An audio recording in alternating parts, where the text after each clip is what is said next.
Hello and welcome back to St. Thomas Aquinas for Everyone. I'm Dave Palmer, and we are continuing here with part 3 on man's last end. And I feel an urge to kind of recap and let you know what is the Summa all about. The Summa is about coming to know God. It is a blueprint about human nature and how we, in our nature, are able to come to know God, which is our ultimate end. Okay, our ultimate happiness, our beatitude, heaven is coming to know God.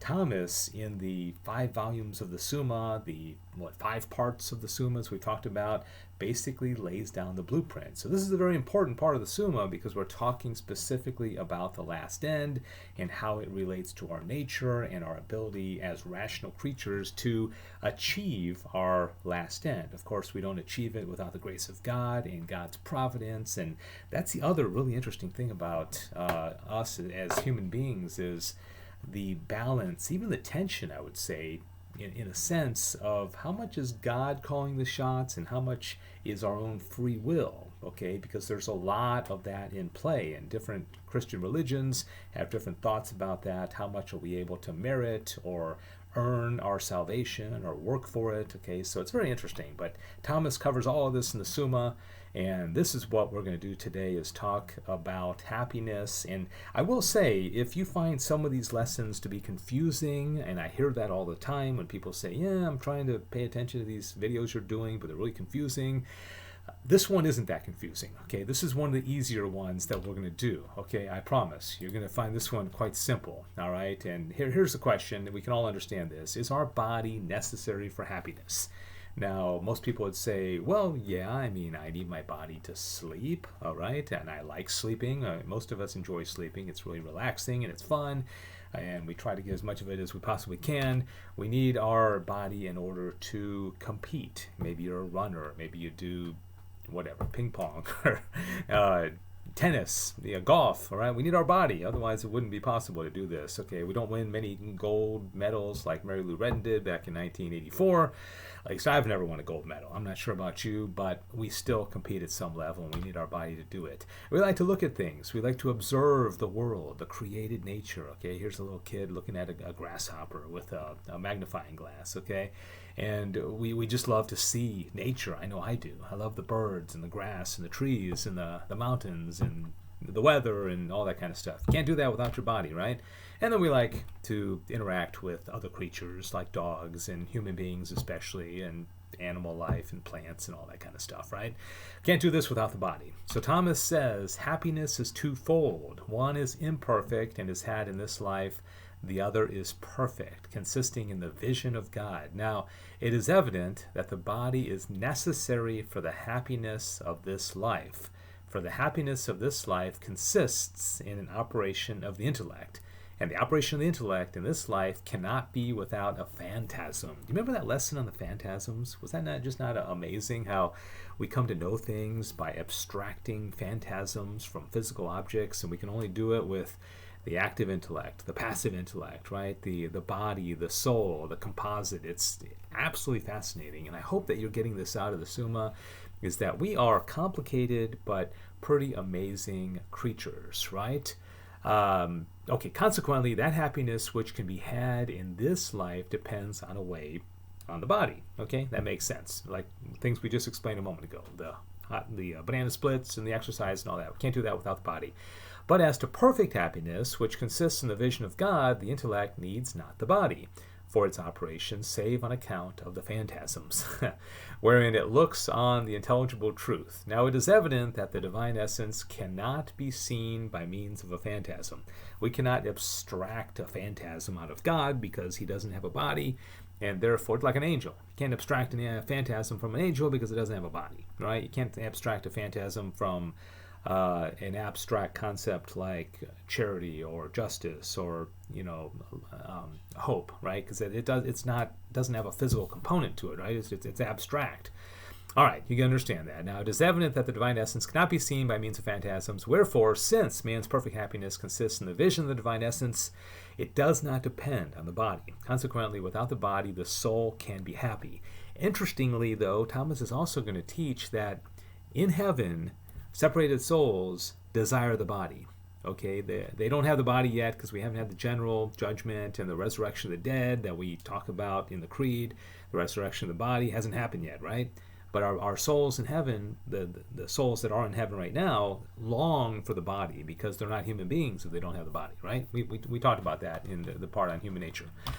All right, can one be happy in this life?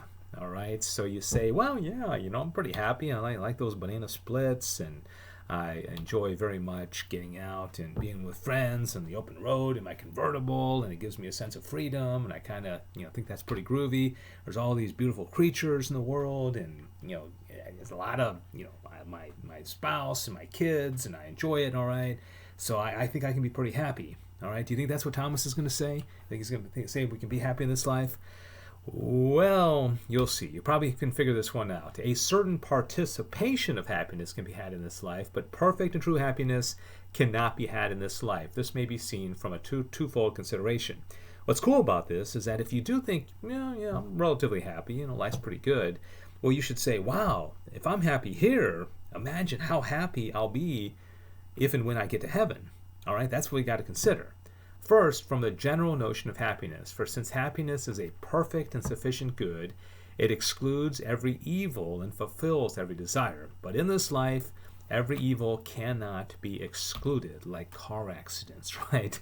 It's unavoidable. I bet you everybody watching right now has at least been in one car accident. Unless you're like 16 years old, you've probably been. I've been in, a dozen of them. I mean, a lot of them. It's one of those things, right?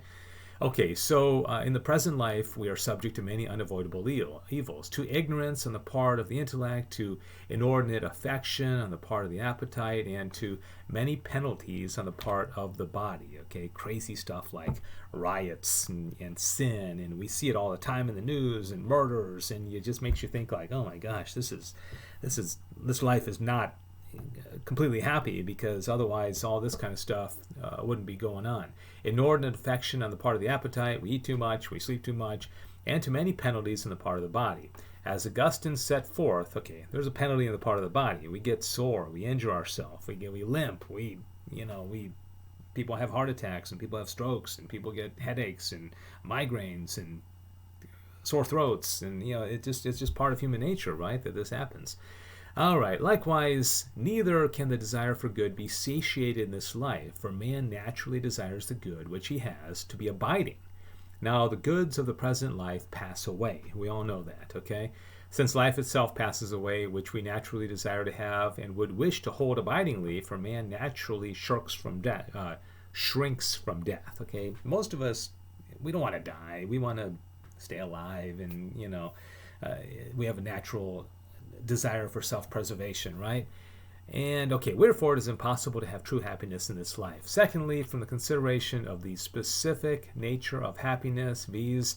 The vision of the divine essence. There's a hot fudge sundae, just so in case you wanted to see a hot fudge sundae, which man cannot obtain in this life. Okay, we cannot obtain the vision of divine essence in this life. We have to be in heaven with the beatific vision through the grace of God, and really, really something that we want to look forward to, but we can't have it in this life. Therefore, we can't be perfectly happy in this life. We can only participate in the happiness that God has in store for us.